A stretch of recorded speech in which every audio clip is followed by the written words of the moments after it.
Welcome back to the Many Toys Of, the show in which we go over the action figure history of various Transformers characters. And sadly, guys, Halloween has come and gone. I'm afraid that today, on All Saints' Day, we must say goodbye to the demons, the monsters, the slashers, the killers, all the terrors that made you feel alive for just one more time. They're all gone for another year. But thankfully, some of these monsters will remain with us for a little bit longer, because today, we are looking at the most evil character I think you can possibly find within Transformers. The most detached, the most inhuman, the most insidious, and at times, the most terrifying. Shockwave. Before we begin, a big thank you to Empress Mako, Shockwave is Logical 1984, Bird Tendo, Garrett Connor 2769, Dr. Shocks, Rebecca Chavez 9588, and YT Meme 3121, and weirdly enough, Shockwave himself? Admittedly, I find myself at something of an impasse. I mean, how do you describe Shockwave to someone who's never seen the character before? And at first, it seems daunting. I mean, there's so many different versions of the guy out there. But I think IDW summed him up best.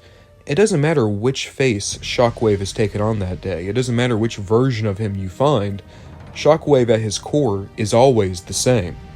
Be it the ultra-loyal second-in-command guardian of Cybertron of the G1 cartoon that would never question Megatron, or the Marvel Comics G1 Shockwave that didn't just usurp Megatron, but was arguably the single most terrifying and sadistic leader of the Decepticons ever.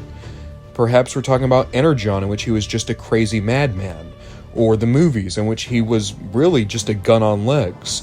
Maybe we're talking about Animated, where he was the greatest spy of the Decepticons, or Prime, where he's the ultimate scientist, someone who follows logic to the extent that even if it harms himself, he will do what makes the most sense. Or maybe, just maybe, he's all those things, and more. Shockwave doesn't so much see himself as like a god, as he does see himself as just a god. And he believes that anything, be it the planet of Cybertron, the Decepticon cause, loyalty to Megatron, or coups against Megatron, all serve the greater purpose of getting Shockwave the power he craves in order to make his own perfect universe. That is his guiding light, regardless of how loud or how quiet, how sadistic, how subtle, or how extravagant the Shockwaves are. Each and every one of them exist to see Shockwave as the ultimate power within the universe. To date, Shockwave has had more requests for an episode of the Many Toys Of than any other character we've looked at. And it's because he resonates with the fans. Regardless of what generation you're a part of, or what fiction is your favorite, Shockwave has left a mark on you in your fandom. And I think that goes all the way back to his original toy in 1985. You see, the original Shockwave toy was massive, one of the largest figures in the original 2 years of the line.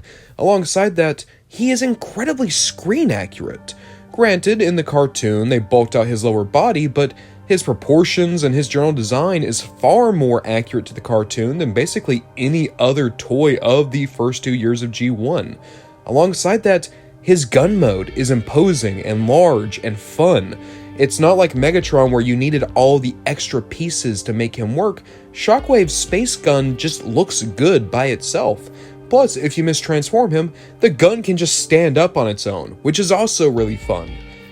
This is a little bit strange, but I feel like I have to point this out as well. There is a gray version of Shockwave, but that is not an official Transformer. You see, the Shockwave toy was made by a Japanese company called Kre-o, and like many robot figures, it was licensed by Takara Tomy and Hasbro to come into the Transformers line. However, Kre-o continued licensing the mold to other companies, including Radio Shack.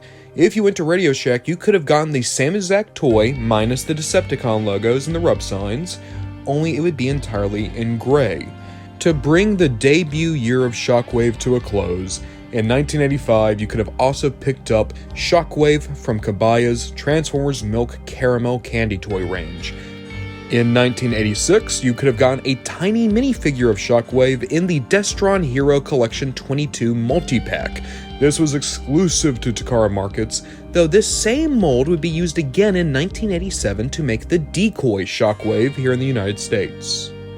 To bring the G1 days to a close, in 1990, you could have gotten the Action Master Shockwave, and I just adore how this figure looks. Now, granted, doesn't transform, but I'm fine with that. I like the style of the Action Masters, and I think that it has provided us with one of the best looking minifigures of Shockwave ever, 3 inches tall, and it's pitch perfect in its recreation of Shockwave's cartoon design, with the addition of a couple hits of orange.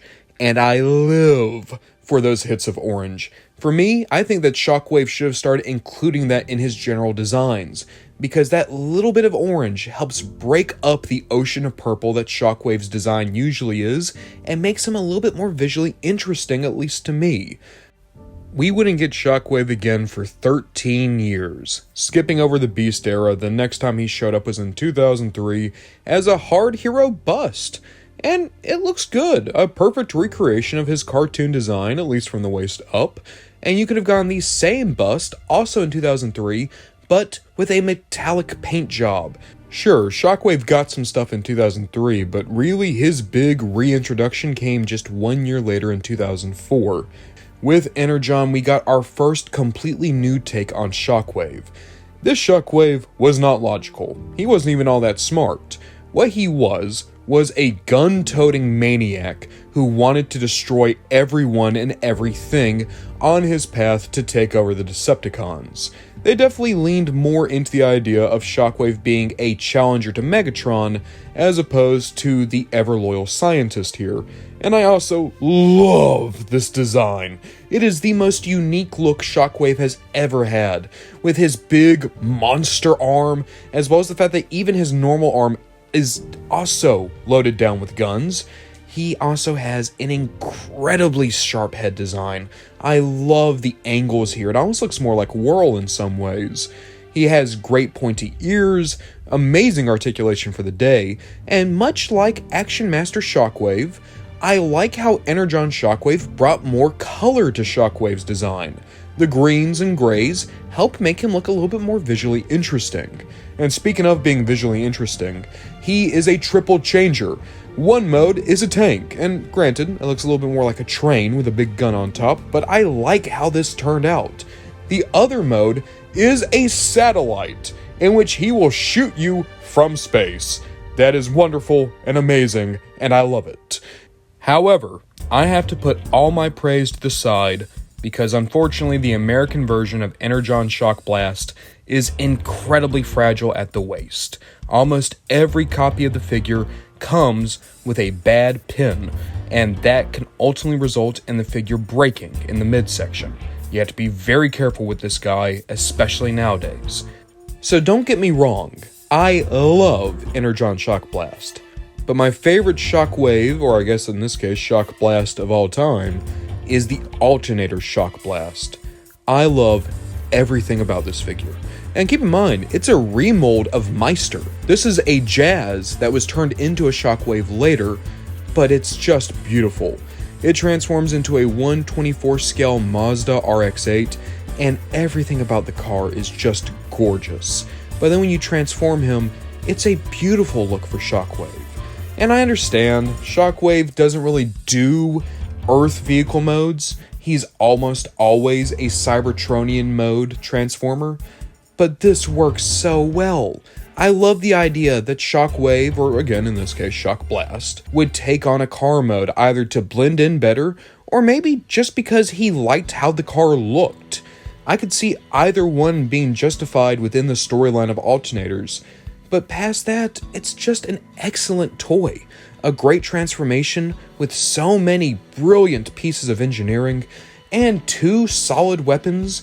You have the translucent plastic for his gun hand, and honestly one of the best head sculpts of any Shockwave ever.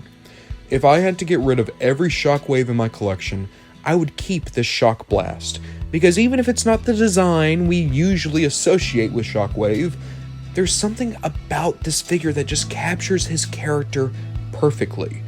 So Shockblast was a weird moment in time for the franchise. Simply put, Shockwave's name was lost to copyright, so the first new figures of him in the 2000s had to be called Shockblast. But that all changed in 2005, when Hasbro got the copyright back on the name Shockwave, and they slapped it onto a minicon in Cybertron. This is not a Shockwave, this is a name dump, in order to keep the copyright. But it's a good name dump, a very solid looking minicon with a very unique design, and fun fact, this is technically the only two-eyed Shockwave ever made. This same Shockwave would have been re-released in 2005 alongside Mudflap.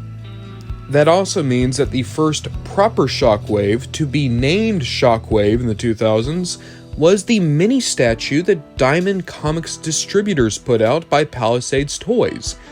In 2007, Shockwave would be released in the Robot Heroes line alongside Grimlock, and I love how this Shockwave looks. He's never been cuter.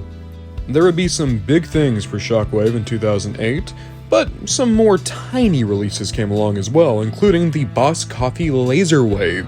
This was a tiny, non-transforming PVC figure that was released as part of a promotion by Boss Coffee. There was also the Art Asylum Diamond Select Mini Bust. With all the joking aside though, 2008 was going to introduce us to yet another major Shockwave, that being Animated Shockwave. Once again voiced by Corey Burton, his voice actor from G1, they did a great twist on Shockwave.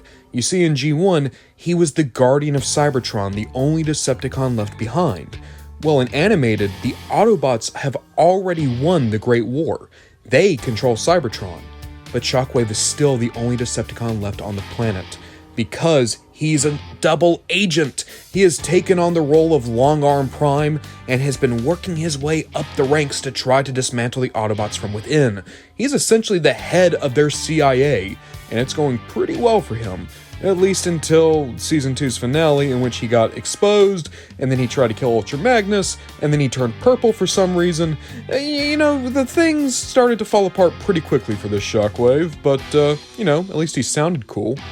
Before long, this will be home, and thanks to your Omega Supreme. That appears to be an older Datatrax from before the war. It seems she was once a school teacher. That's the beauty of activation codes. They wipe clean all that unpleasant morality. In fact, forget sounding cool. Look at his toy. This is honestly one of the most amazing Transformer figures ever made. It's a quadruple changer. Now, you can make nitpicks here, but ultimately you're getting 4 incredibly distinct modes. You have Long Arm as a robot mode, as well as his Crane mode, but the Crane mode can become a tank mode, and the tank mode can turn into Shockwave. And there's no need for parts forming, there's no additional figures, this is all self-contained. And that's without getting into the fact that this is one of the most unique designs Shockwave has ever had. He's actually taken a lot of inspiration from Energon Shockblast, yes, but there's also a good bit of Armada Megatron in here, especially with those horns around his head. This is such a striking figure. It would have a home on any shelf, and is honestly a testament to the brilliance, not just of the Hasbro and Takara designers of the day, but also the animation team of Animated, spearheaded by Derek J. Wyatt. Both of these groups, working in tandem, gave Shockwave one of his most iconic looks, and it resulted in one of the most perfect figures you could ever interact with from Animated. Going into 2009, there would be a purple version of Animated Shockwave, and I'll be honest, I've never liked how Long Arm looks in purple, but I do know a lot of people who prefer this version because it is a purple Shockwave, and the color scheme does look good in the other 3 modes. Alongside our animated boy, there was also the Mighty Mug Shockwave released in 2009. In 2010, both the gray and purple versions of Animated Shockwave would be released in Japan with much more striking decos. After a couple of years where he was basically only getting repaints, 2011 would see Shockwave get a new mold again, and it was a Kre-o that was released alongside the Megatron Kre-o pack. Of course, 2011 was also Shockwave's debut within the Bayverse. He was set up to be the main villain of Dark of the Moon, but that was to cover the twist that Sentinel Prime was the main villain. Even though many marketing materials try to make us think that Shockwave was going to be the big bad, he really only had about 3 minutes of screen time, and that ultimately just amounted to enough time for Optimus Prime to knock his eyeball out, which was a thing. And we got a couple of good toys out of it. One of them came from Burger King. I'm not lying, I really want this Burger King flip-out Shockwave. Talking about the proper Dark of the Moon toy line though, there was the Cyberverse Shockwave. And this guy looks pretty solid. Like, yes, he's simple, but he's Scout class sized, as he comes with what is essentially a big trailer to turn into an even bigger tank, or transform and use it as a cannon emplacement. The MechTech Voyager Shockwave is just a work of art. I'm not even a big fan of the movie aesthetic, but I think that they did Shockwave incredibly well. I also love the little details, like the fact that he has 2 hands but you can fold it away so that he can just have the monster gun arm. The head sculpt is just incredible. I loved the details that they put of the silver paint on his ribs down his torso. The deco on the entire figure really is just incredibly well done. And I love the very dull purple here. He still feels correct for the movie, because in the movie he was really more of a grayish black, but it just works here. He stands out in a subtle way across the rest of your shelf, and his transformation is just to die for. And besides, he has his gun hose. You gotta love the gun hose. This Voyager Shockwave was so good they had to redeco it twice in the same year. You had the Optimus Prime vs. Shockwave multi-pack. This was exclusive to Canadian Costco stores, and I do like how they made Shockwave a little bit more gray and dark blue. It made him more film accurate while still making him interesting to look at. There was also the Street Side Bot Brawl. This was a Toys R Us exclusive, and it came alongside Bumblebee and Optimus Prime. Here, I don't know. I feel like there's a little bit too much gray here. 2012 would be an incredibly diverse year of toys for Shockwave. Staying with the movie guy, you would have had the Botshot Shockwave released alongside Brawl and Ironhide. I actually really like how this one looks for a Botshot. You could also get this same one in translucent plastic, and I love that only the eye is opaque. It makes him look like a weird ghost, and I love it. Of course, we would be introduced to an entirely new version of Shockwave yet again in 2012, this time that follows Cybertron version of the character. Here, he was sadistic, torturing the Dinobots and forcing them to become the dinosaur modes that we know them for. He also had enslaved the Insecticons, and was just generally speaking the most evil Decepticon you came across in the campaign. It felt very good to see Grimlock rip that arm off. Sadly, many of the Fall of Cybertron toys were hit with one of the worst budget cuts Hasbro ever forced on their design team. Many of these figures just never got the love they deserved. Shockwave, however, wasn't like that. He just felt good. His joints were solid, he had good posability, I loved his proportions. I mean, you look at the video game, he does have this broad chest followed by a very, very tiny waist. And I think they got it well. I love how his wings look, he has an amazing head sculpt and a great translucent plastic block. His gun mode is on point. Even his vehicle mode, even though it doesn't look good in either the game or here, it is accurate, and the transformation to get there is fun.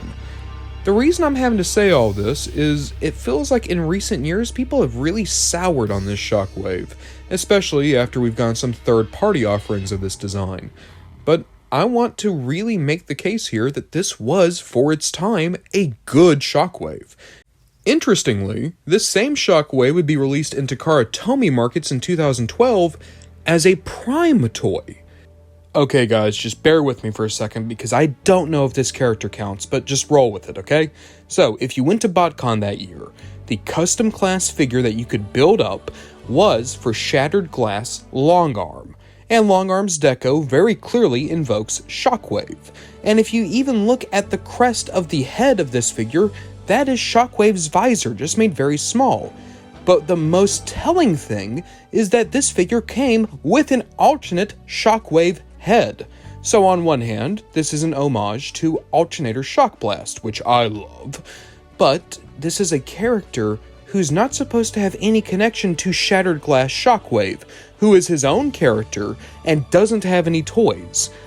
What this is, and again, just bear with me, this is a Shattered Glass character that is being controlled by a character from the Classics continuity because Shattered Glass Longarm has been possessed by the disembodied spark of Classics Shockwave. Classic Shockwave, mind you, being one of the many future versions of Marvel Shockwave.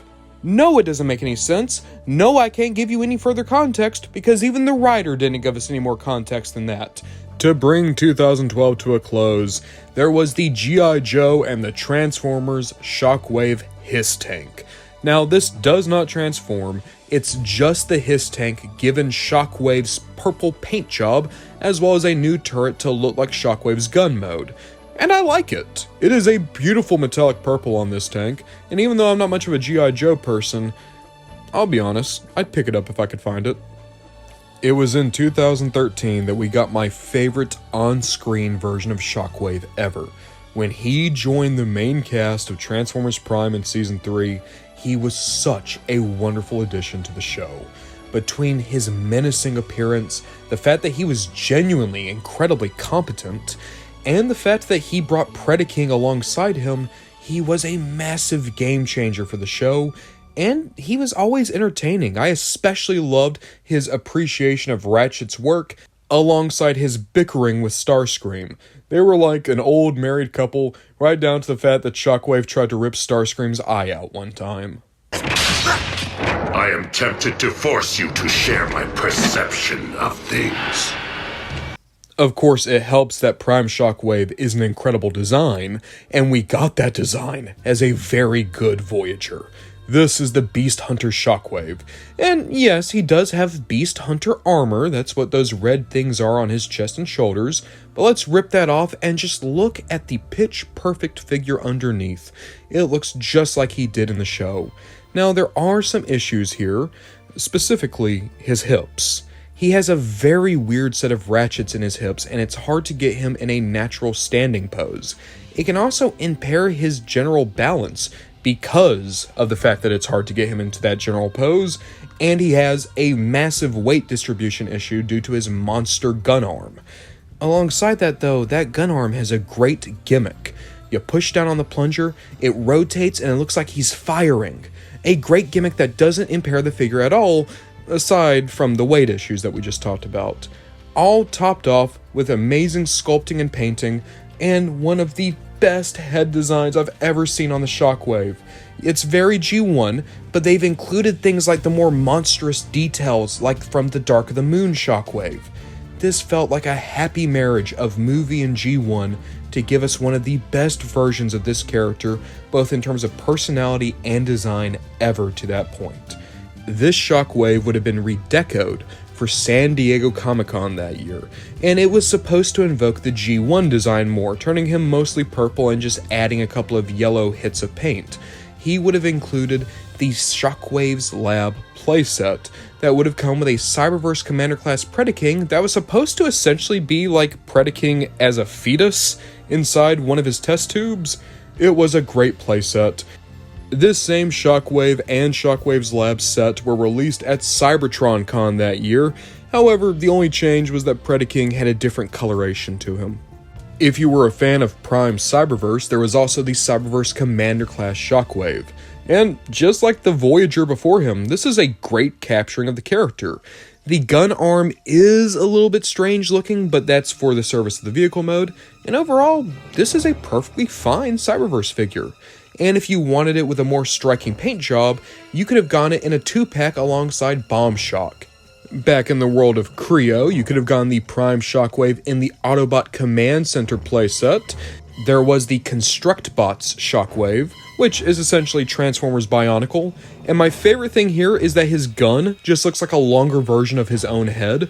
Prime Shockwave would wind up in the bot shots, getting a little bit of arm articulation and a much more sharp design than the movie Shockwave had in bot shots. My favorite version of him actually came in a 3-pack alongside Bumblebee and Skyquake, where they added that Action Master Orange, baby! Gotta look for that Action Master Orange! Action Master Orange, let's go! keep in mind, every Shockwave we've talked about from 2013 so far was from Prime, and because Prime Shockwave apparently needed one more toy, here is the Go Hunter Shockwave. This was released only in Takara Tomy markets, and it's more or less the same figure with some different paint to make it look a little bit more striking, and the orange beast armor from the Beast Hunter Shockwave was turned into being gray and silver. Popping over to Movie Shockwave, he would show up again in the Bot Shots line in the Decepticon Fire Assault team, rocking this very Fanta-like color. You'd also have the Battle Tank Shockwave in the Be Cool line, basically the Japanese equivalent of the Bot Shots. 2014 would be a collection of Chotskis for Shockwave. For instance, the movie version of the guy would show up in the Thrilling 30 line put out by Goldie Marketing. This would have been blind packed alongside many other figures, and it looked perfectly good. This same Shockwave would have appeared in a 5-pack alongside Bumblebee, Ironhide, Soundwave, and Barricade. Funnily enough, Goldie Marketing would also release Prime Shockwave in their Thrilling 30 blind bag line, and that Shockwave would also come in a 5-pack alongside Bumblebee, Wheeljack, Soundwave, and an Insecticon. Okay, now get this. G1 Shockwave was also in the Goldie Marketing Thrilling 30 line, again blind packed, and again also released in a 5-pack alongside Bumblebee, Ultra Magnus, Grimlock, and Rodimus. In my attempts to escape Goldie Marketing, I also bumped into the Loyal Subject Shockwave, and there was also an 8-inch version of the guy. They both looked perfectly fine and would have included some basic articulation.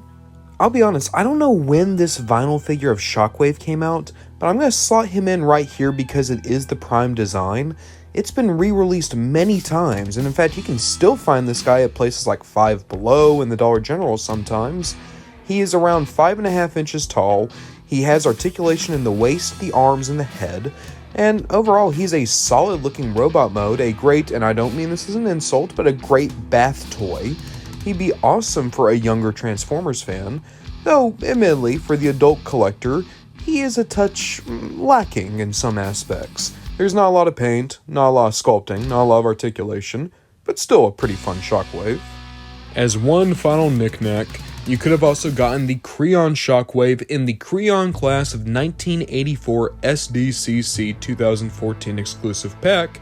There would have been 30 Kre-ons in here, and in all honesty, Shockwave is one of the better ones. I especially love his little translucent purple beaker.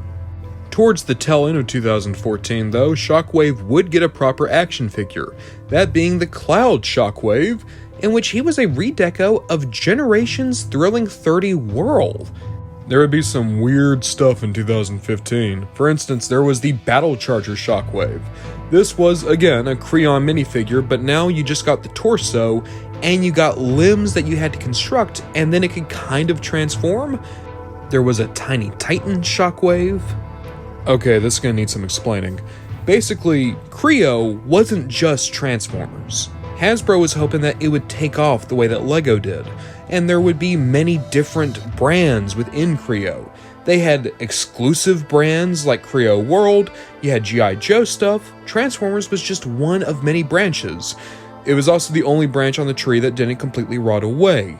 Kre-o wasn't selling, aside from the Transformers pieces, and Hasbro, needing to make money back on all the molds that they've made, decided to start making Kre-o Warrior blind bags, where it would basically just be an excuse to do Transformer characters in the most fan fiction aesthetics you've ever seen, so that we can make some money from all the G.I. Joe pieces we made, baby.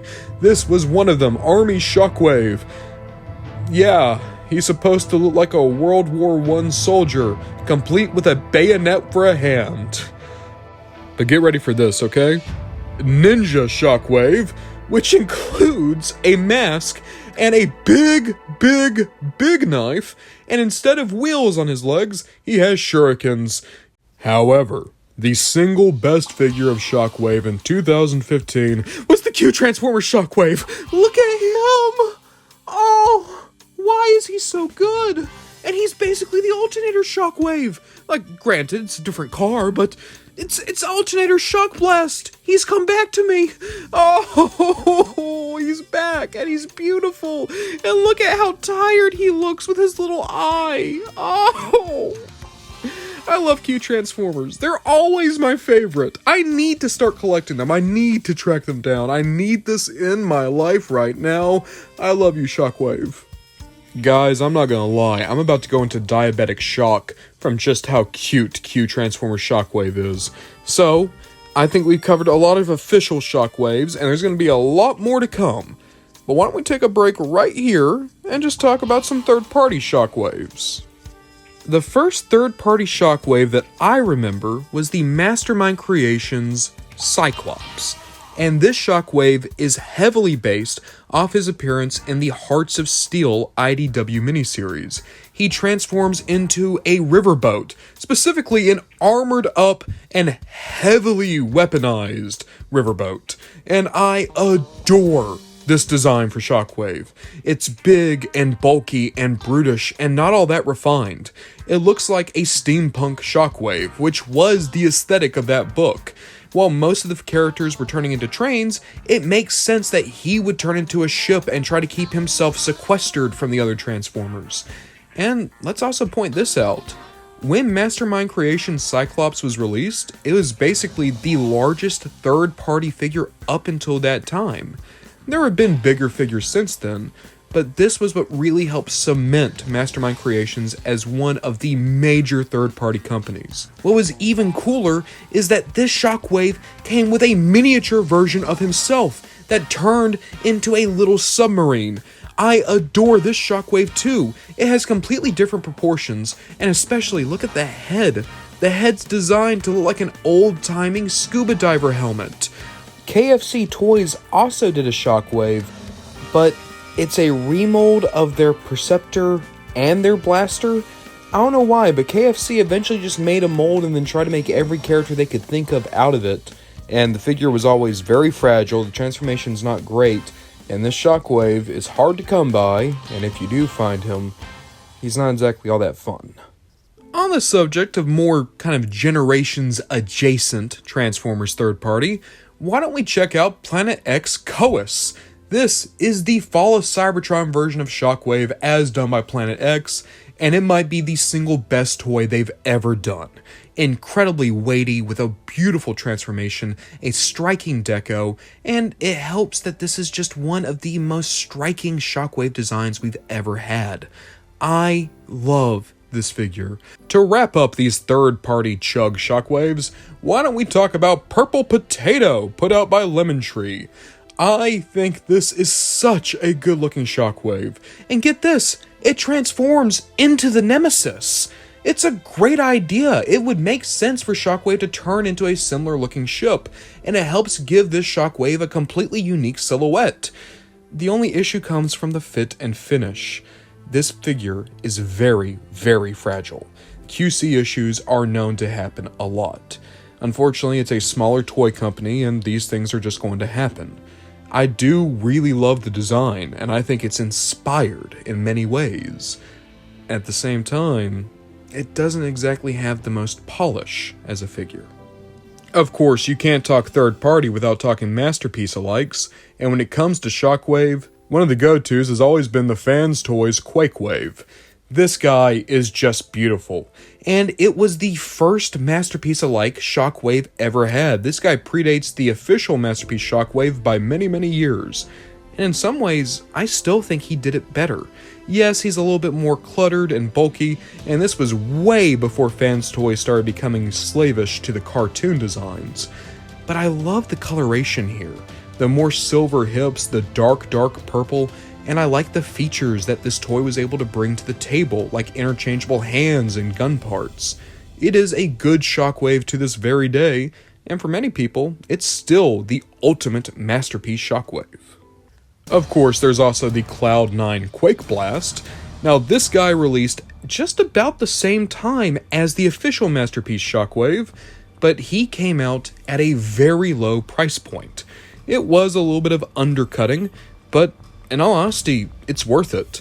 This guy is also an incredible Masterpiece Shockwave, and out of the three, it's probably the one that's trying to go for the Marvel look the most, with a very dark purple and not a lot of changes in coloration throughout the body. Then of course there's the absolute gluttony of Legends scale third-party Shockwaves, like the Iron Factory Bridge Watcher. This is probably the most simple third-party Legends class Shockwave, but he has a style all his own and is undeniably IDW themed. I love how sleek and rounded off his proportions are, and the colors are just to die for. Mech Fans Toys did Laser Wave, but I'm gonna be entirely honest with you. I don't know if I should count this one, because Mech Fans Toys is a horrible, jarbled mess of a company. Some of the designs they do is original, and some of the designs are stolen. And to this day, I don't know if this is a stolen design for Shockwave or not. This is New Age Cyclops. He's fun, but he's also very finicky, and at times very hard to transform due to how tight the joints go into one another. I think he's overall a good figure, and because it's New Age, it's always going to look beautiful, just absolutely drop-dead gorgeous. At the same time, I don't think it's the best Legends Shockwave on the market. I don't even think it's the best Legends Shockwave that New Age has done. No, that would be the original New Age Cyclops, in which it's just Alternator Shockwave! When they did their jazz, they did a very limited run of Shockwave, and unfortunately, it is so hard to get this original. It's much easier to get the translucent plastic version, which I don't want because that thing will break, but I love this! As I said before, I think Alternator Shockwave should get so much more love than he does, and I'm so happy to see him get a little bit of representation in third party. Dr. Wu has taken a stab at Shockwave, doing 2 Micromaster scale versions of the guy. However, for my money, the best Legend scale third-party Shockwave is the Magic Square Spock. I think it just does everything right. The posability is dreamy, it poses like a champ, the colors are exactly what I want out of Shockwave, the transformation's fun, it makes sense. It's one of the few times where I think Magic Square absolutely outclassed New Age in terms of making a character, and it makes Spock one of their standout pieces.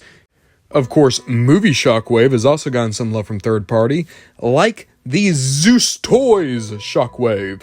This is a Kre-o upscale of the Studios series Dark of the Moon Shockwave, and I'll be honest, I don't know if I should include it or not. I'm not a big fan of just including Kre-os on these lists, but this guy has a lot of changes to the base mold made. I guess if I'm going to include APC toys, I can include this Shockwave. But guys, when it comes to third-party movie stuff, have you seen Bingo Toys Silencer? This might be the single best toy we will ever get a Bumblebee movie Shockwave. He's just dreamy.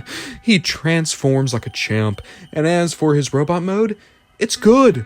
He's thick in all the right spots, and I think that it's just a great reinvention of Shockwave for a modern era. It seems as though Shockwave has had more love from third party than basically any character we've done on the show so far, but for good reason. And what's more amazing is even though almost all of them were trying to do the G1 design, each one of them went a different angle with it. Some went more cartoon, some went more comic, there were differences in transformations and sculpting. It was great. I'll be honest, sometimes these third-party roundups get really boring, especially when we're talking about masterpiece stuff, but I didn't feel that with Shockwave. I liked all these guys we talked about because each and every one of them just had something new about them, something gripping. And in all honesty, I could say the same thing about official Shockwaves. In fact, why don't we? Because in 2016, we had a couple more toys to talk about. Toys like the fact that the Q-Transformer Shockwave was back again! And he's in the Decepticons 3 figure set, alongside Soundwave and Megatron. Oh, I need to get these guys, they're too good! Arguably, the major toy for Shockwave in 2016 was the Masterpiece Destron Laser Wave. Now this guy is great, and when it comes to Masterpiece Shockwaves, he is the most cartoon accurate. I love the deco here, especially the lighter purple.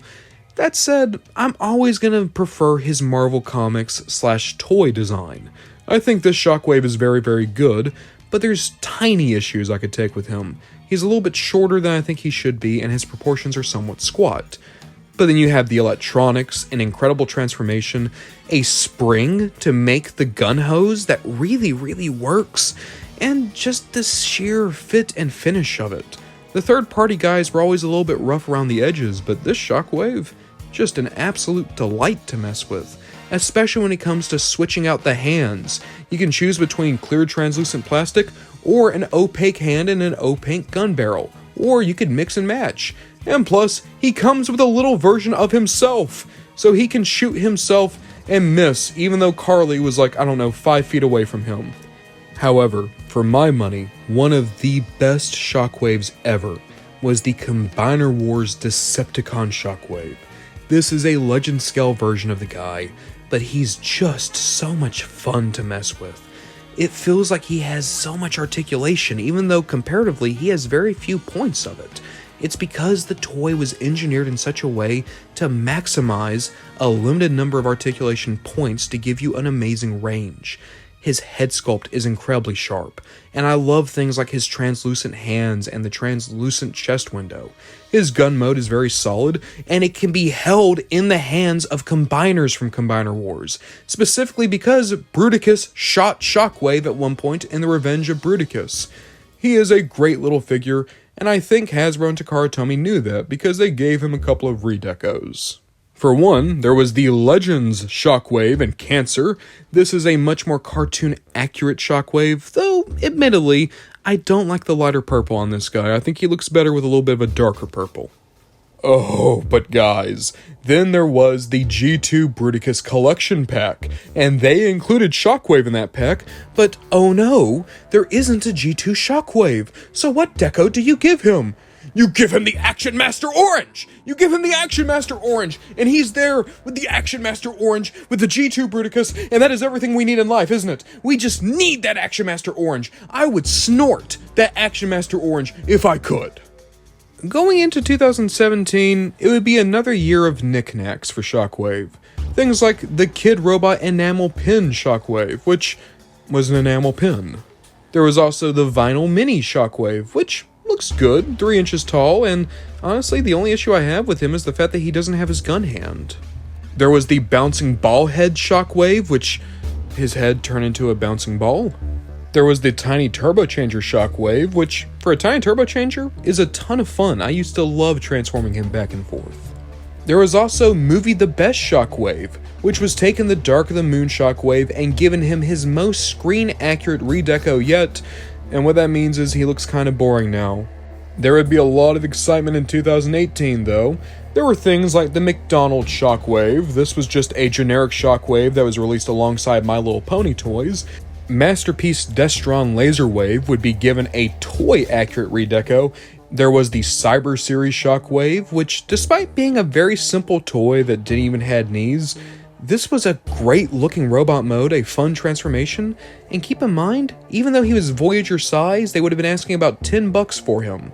Super 7 released a Keisha Surprise Shockwave that was somewhat similar to the Decoy. But 2018 would also see yet another new version of Shockwave, that being Shockwave in Cyberverse, in which they really focus much more on the fact that he was this amoral scientist, constantly putting the Decepticons back together in horribly grotesque ways, and he had just the best voice. Yes, Lord Megatron, I will complete my final mission. Guardian, you have failed. I'm not gonna lie, when Cyberverse first came out, I was not feeling the toys until I got Warrior Class Shockwave. I think that there's no argument that he was the best figure out of the original wave. Fully articulated, with a good looking spider tank mode, a fun gimmick that didn't impair him in any way, shape, or form, and overall just a good look for Shockwave. The Ultra Class Shockwave was more screen accurate, and even though I do think his proportions are a little bit more rough, I also like the fact that you can actually transform the big monster gun away and just give him a normal hand, and the head design is very sharp. As I said, far more accurate to the cartoon here, which means that we got all the harsh angles of this Cyclops. Shockwave was set to have a bumper year in 2019. Sticking with Cyberverse, there was the Tiny Turbo Changer Shockwave, and I'm just gonna say it, this knocks most Tiny Turbo Changers out of the water. That is a great looking little figure. There was the One-Step Changer Shockwave in Cyberverse, and it looks a bit rough, I won't lie, but I do kinda dig how the tank looks. If you wanted an excellent little figure of Shockwave, there was the Battle Class Satellite Laser Shockwave. Not only did you get a perfect recreation of the little guy, who can still do the Spire Tank mode and now even includes his gun hose, but you could also get a satellite that came in Shockwave's colors that could armor him up even further. This same figure would have been re-released in the Quintesson Invasion multipack alongside Prowl and a Quintesson Judge. There was also the Deluxe Class Shockwave, and weirdly enough, despite the fact that this is easily the most accurate figure of Cyberverse Shockwave, and he's still incredibly well done, with many points of articulation and great accessories and blast effects, and a fun transformation. At this point, we had already had so many good Cyberverse Shockwaves, both the same size as this one, bigger and smaller, that he fell a little bit flat, unfortunately. There was also a Happy Meal toy of Cyberverse Shockwave, and no, I do not know what he's holding. For movie Shockwave, we would get the Leader Class Studio Series version of the guy, and technically he's not accurate because they did make him that very faded purple, but it was for the best. Look at him! He's so good looking. And he came with little soldier guys so that you could recreate him getting blinded by one of the parachutes. He has his monster gun arm and his knife hand. He has all of the grotesque features we'd want out of the movie Shockwave. I'm not even a big fan of the Dark of the Moon Shockwave design. Just so we're clear, I think it's the worst design the guy's ever had. But I still think this figure looks incredible. Of course, if we're talking Shockwaves in 2019, we have to talk about Siege Shockwave. This is the gold standard for a mainline Shockwave nowadays. Yes, he did come with the armor bits, and I know that those are controversial. Me personally, I love the armor bits. I think it makes him look even more fun, but take those off, that's just a perfect Shockwave. From proportions to articulation, the ratchet joints in his hips and knees, he's just everything that we would want out of a Shockwave. Siege Shockwave was so good, they repainted it that year to make the Generation Select Galactic Man Shockwave, which is Shockwave. That's the gray Shockwave we talked about from earlier, the Radio Shack Shockwave. And unlike Radio Shack, he hasn't died yet.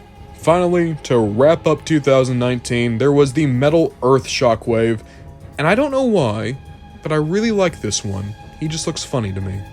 2020 would continue the steam for Shockwave. For one, he would get his Super 7 reaction figure. There was also the figural bag clip, and I'll say it, kind of like Barricade, I don't know what it is, but this is working for me. I like this design for Shockwave. There was also the Prime 1 Studio Museum Masterline Shockwave. This thing is colossal, covered in LED lights, and it was limited to 888 pieces. On the complete opposite end of the spectrum, there is the Dark Energon Shockwave from the Tiny Turbo Changers, basically the Cyberverse Shockwave done in translucent plastic. There was also the Ultimate Class Shockwave in Cyberverse, and boy is he rough. Not a lot of articulation, not a lot of transformation, but a whole lot of gimmickry, and none of it necessarily works. Going into 2021, there was the Authentic Shockwave, and this guy's really cool. It's basically the Cyberverse Shockwave, but with more stylized proportions, and he transforms into a Cybertronian jet. I love this guy. He's Voyager-sized, good and bulky, he went for very little money. Much like Authentic Soundwave, I think this is a testament to what the Authentics line is and can continue to be. You had Diamond Select do the Mini-Mate Shockwave this year, as well as the Funko Pop Shockwave, and like I've said before, I'm not a big fan of Pops, but I do think that their Transformers usually turn out very well. Shockwave is no exception. He looks great. Shockwave would have yet another bumper year in 2022, starting off with the Robot Enhanced Design Shockwave. The red Shockwave does not transform, and unlike many red figures, he feels good. The plastic material doesn't feel cheap, it feels solid like a good Marvel Legends. He comes with multiple alternate hands and blast effects, including a gun form for Megatron, and his proportions are completely on point. Jada Toys would do a micro metafig of Shockwave, at the same time Icon Heroes was doing a Shockwave X Starscream retro pin set. Transformers Legacy would do a Legend scale version of Shockwave in their core class, and even though I do think he looks good and his transformation is very fun, he's also somewhat stocky. Personally, I still prefer the Combiner Wars Legend Shockwave. Speaking of Core Class, you would have had the Bumblebee movie Shockwave in Core Class, and he's just great. The transformation's incredibly solid, and the design translated well. I think in terms of Core Class, this is one of the better figures Hasbro ever did. Cyberverse would have one more release with the buzzworthy Bumblebee one-step changer Shockwave. It was just a re-release, but hey, it's good to see the old boy got one last rodeo. Or was that his last rodeo? Because in 2023, Earthspark would give us our newest version of the character to date, which is why it's kind of sad that every toy Shockwave has gotten from Earthspark has just been the Cyberverse figures again. I mean, look at the deluxe Earthspark Shockwave. It's the same figure, only it has a different Build-A-Figure piece. Even the gun accessory is still here and it's the same. There are deco changes. For instance, there's the Action Master Orange, but it doesn't feel as good this time. Earthspark Shockwave doesn't have the Action Master Orange. That Action Master Orange is here to try to convince me that I have a new toy, when really, this great new version of Shockwave and this wonderful curvy design he has, it's being squandered. There was a second attempt even, but it's just Warrior Cyberverse Shockwave again with the Action Master Orange. Of course, Shockwave did have good, unique toys in 2023. Look at the Amazon-exclusive Humble Origins 2-pack. They heavily remolded the Siege Starscream mold to give us the first figure we've ever had of Senator Shockwave from IDW. I think that this is an amazing-looking figure. 2023 would also see the release of Flame Toys Shockwave, and this guy is just perfect. This is probably the most IDW any Shockwave has ever gotten in terms of being proper IDW and not just Hearts of Steel, you know. But it's a great model kit and gives you a beautiful Shockwave. I love how curvy he is here. But to bring 2023 to a close, we have to check out the Rubber Strap series, in which we got an E-Hobby Shockwave, and it's not Action Master Orange! Finally, we're in 2024 to talk about the newest of Shockwaves, like the Blockies Shockwave. I love the Blockies figures. They are the perfect, relaxing build for a model kit. There's two versions of Shockwave out there, and both of them are just perfect. They're honestly some of the best looking Blockies that they've done to this point. Alright, baby, come on. Shockwave, Shockwave, Shockwave. Yes! Oh! And it's the variant one! With the paint! Oh! Yes! I'm sorry, I did not mean to yell directly into the microphone. On the Big Bad Toy Store, there's a metal puzzle Shockwave, which, not posable, but hey, be fun to build. Looky here! It looks as though Cyberverse Warrior Shockwave's back on Amazon. He's in a pack with Starscream and Soundwave. All three of them have unique decos, so hey, that's kind of cool. I just saw this too. Over at Walmart, you can get the Minimate Shockwave again with a new deco, and he's packed with the Rainmakers. Yellow Park is working on a Bumblebee movie Shockwave right now that's going to be going for over $400. And I'm just really curious to see how this turns out. Yellow Park tends to put out figures that are around $30, and that makes me think that this is going to be a true be-all, end-all Shockwave from the company. Back in the world of generations, there is the dramatic Capture Shockwave that came out this year. Let's talk about the Bumblebee movie Voyager Shockwave from Studio Series. I love this guy so much. He is incredible to transform, and it's funny how much of Prime Shockwave is in this guy. There's so many tiny details, from the scratched out Autobot logo to the good purple of the figure, the fun transformation, and in all honesty, one of my favorite things about this Shockwave is his massive eye. Like, this eye is almost disproportionate to his head, but it gives him such an unnerving and creepy feeling. Culturefly may have given us the best thing ever with the Transformers Melts Shockwave. And finally, the most recent Shockwave to talk about is the Generations Comic Edition Shockwave, exclusive to Pulse. This is the Seed Shockwave, given this beautiful cell shading to make him look just like he did in the Marvel Comics. He even comes with a podium and Optimus Prime's severed head to recreate the fact that Shockwave was essentially harvesting information out of Optimus Prime's brain to bring new Transformers online. I love how this figure looks, and I am tracking it down right now. And that's it. Now, Shockwave is interesting to me, this is probably going to wind up being the longest video we've done in the Mini Toys Of. And Shockwave has had more figures than anyone else we've talked about, but I don't think he had a dud. Every figure we talked about, when you take everything into consideration, the toy line he was in, the budget, the timeline of the design, and the release of the figure, I think they were all serviceable, and most of them were great. For the vast majority of toy lines, the Shockwave is a standout figure.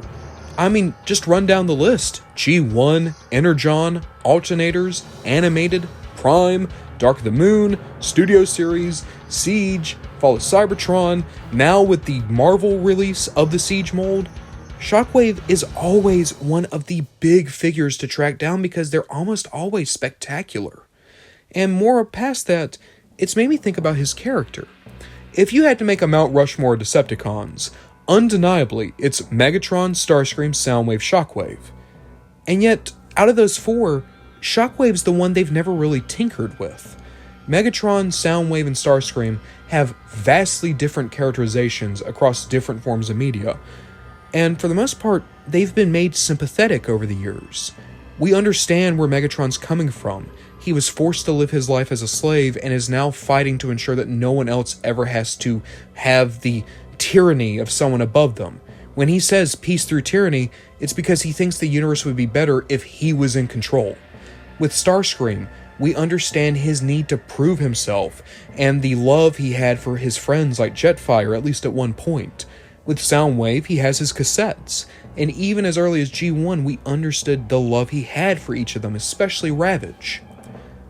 But Shockwave is evil. Even when you try to make him sympathetic somewhat, like they did with Senator Shockwave, it's more to explain why he's so evil, as opposed to justify any of it.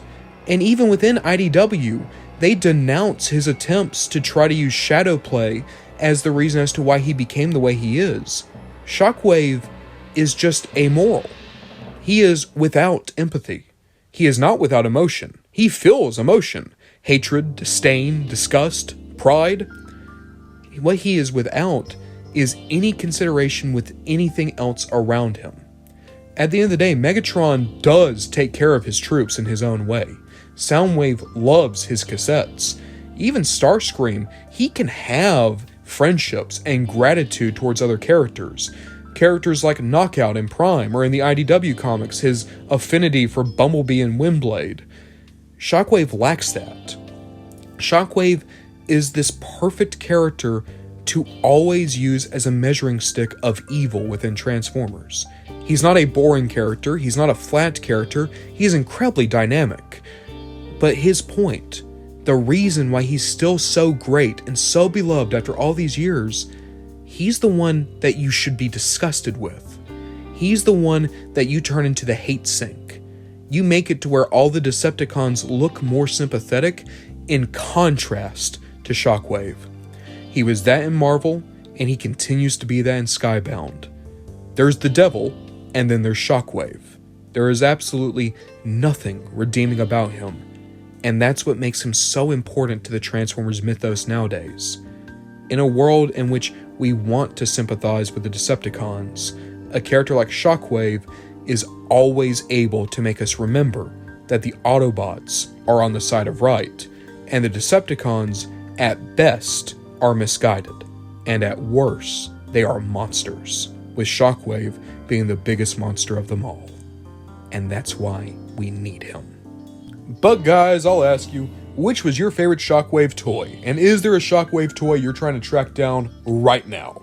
Now, we have a lot of characters on our suggestion list, but please, if there is anyone else you'd like for me to look at, leave a comment down below, and we will get to them eventually. I swear to you, we're going to talk about each and every one of the characters on this list in due time. And on that note, guys, I think it's time just to say thank you. I'm going to take a little bit of an extra minute here and just thank each and every one of you for just staying with me, you know? And, I mean, I've been able to make what's probably going to be like an hour-long video gushing about one of my favorite characters ever, and I'm going to have some great conversations in the comments down below, and I'm going to be excited because I get to work on Ultra Magnus next. Like, these videos are amazing, and I don't know if I can ever really explain to you guys how much they mean to me and how much each of you mean to me. So, I hope that my humble little offering of Shockwave on this All Saints Day is able to just partially thank you guys for everything you're doing for me right now. It's a pretty good time in my life, I think, and you guys are a big part of that. And on that note, guys, I guess we're just gonna have to see what we get up to next time.